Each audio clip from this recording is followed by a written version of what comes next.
Eto mga boss, kakatapos nga lang dito ng Luka AD trade. Yung umaga mga boss, meron na naman panibagong announcement. Etong si Shams Charania, at hindi nga yan basta-bastang trade dahil eto, may panibagong player na daragdag dito nga bilang kakampi, Victor Wembanyama at Chris Paul dito nga para sa San Antonio Spurs. Sino nga ba itong player na to mga boss? Tara't pag-usapan natin yan.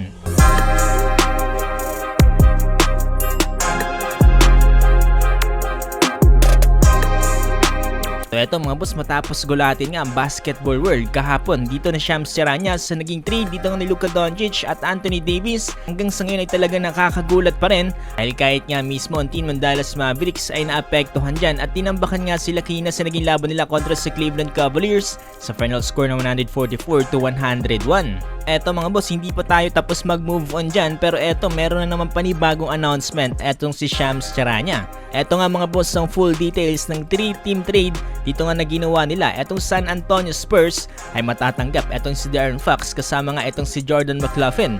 Samantalang dito naman sa Kings, eto matatanggap nila si Zach LaVine, etong si Sidi Cissoko kasama nga ng 3 first round picks. Samantalang dito naman sa Bulls ay matatanggap nila si Zach Collins, Tre Jones, Kevin Huerter at 2025 pick.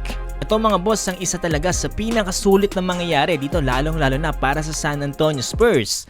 Nasa win mode situation na ngayon dito ang Spurs sa pagkuha nila dito kay De'Aaron Fox na sobrang solid mga boss, lalong-lalo na kung i-pair ito nga para kila Victor Wembanyama at dito nga kila Chris Paul. Kay Shams Charania, ang San Antonio Spurs new all-star point guard center duo ay itong sila De'Aaron Fox and Victor Wembanyama.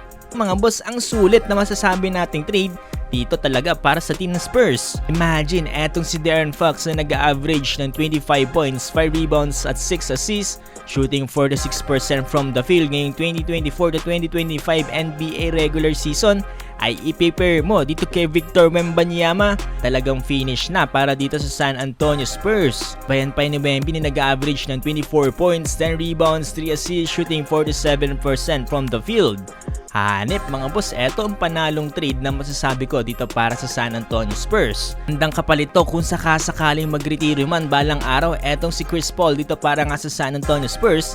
Alam naman natin mga boss no, hindi na bumabata etong si Chris Paul at kinakailangan na nga rin talagang gumawa ng move dito ng San Antonio Spurs kung tinitignan nila yung future dito nga ng kanilang franchise.